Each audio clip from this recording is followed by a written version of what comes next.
இப்போ சுருக்குக பார்க்கலாம் சரிங்களா. இந்த மாதிரி சம்மில் வந்து டிவைடில் ஃப்ராக்ஷனில் வந்து கொடுத்துருக்காங்க. அப்போ மேலே பாருங்க எல்லாமே வேற வேறையா இருக்கு. கீழே வந்து ஒரு நம்பர் வந்து 2 வாட்டி வந்திருக்கு. அப்போ மேலே இருக்கிறத கண்டுபிடிச்சாவே ஒரு ஜட்ஜ் பண்ணிடலாம் இதான் ஆன்சர் வரும் அப்படின்ட்டு. இப்போ மேலே பார்க்கலாமா. 729 கியூப் ரூட் எடுத்தா 9, 27 கியூப் ரூட் எடுத்தா 3 பிளஸ் 16க்கு ஸ்கொயர் ரூட் எடுத்தோம்னா 4. இப்போ 9 3 போச்சுன்னா 6, 6 பிளஸ் 4 10. ஸோ அப்வியஸ்லி டி தான் வரும். கீழேயும் செக் பண்ணிடலாம்.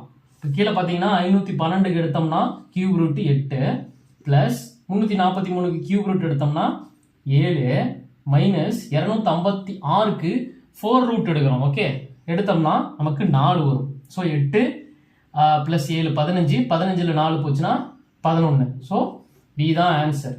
சரி, இப்போ இந்த கியூப் ரூட்டு இந்த 4 ரூட் இதில் எடுக்கிறதுல ஏதாவது உங்களுக்கு டவுட் வந்துருச்சுன்னா, இப்போ 729 இருக்கு, அதை எப்படி கியூப் ரூட் எடுத்தோம் அப்படின்னு பார்த்து 9ன்னு எப்படி கொண்டு வந்தோம். இப்போ இது வந்து 729 9 வாய்ப்பாடு போகலாம்.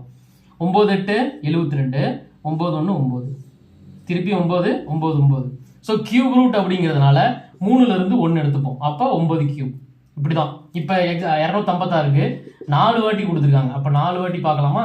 இப்போ 4 வாட்டிக்கு நம்ம பார்க்கணும். இப்போ 4ஆம் வாய்ப்பாடு எடுத்துப்போம்.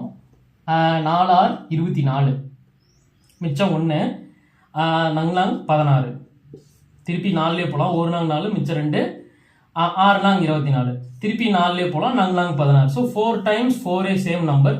ஸோ 4 டைம்ஸ் இருக்கிறதுனால இந்த 4ல இருந்து ஒரு நாள் எடுத்துக்கலாம். அந்த நாள் தான் இங்கே வந்துச்சு. ஸோ இப்படி தான் வந்து கியூப் ரூட் 4 ரூட் ஸ்கொயர் ரூட்டாக இருந்தால் எத்தனை ஸ்கொயர் ரூட்டாக இருந்தால் 2 நாள்லேருந்து ஒரு நாள், இந்த 2லேருந்து ஒரு நாள், 4 பெருக்கி 16 வச்சுக்கணும். அந்த மாதிரி கணக்கு தான். ஓகே, புரிச்சு.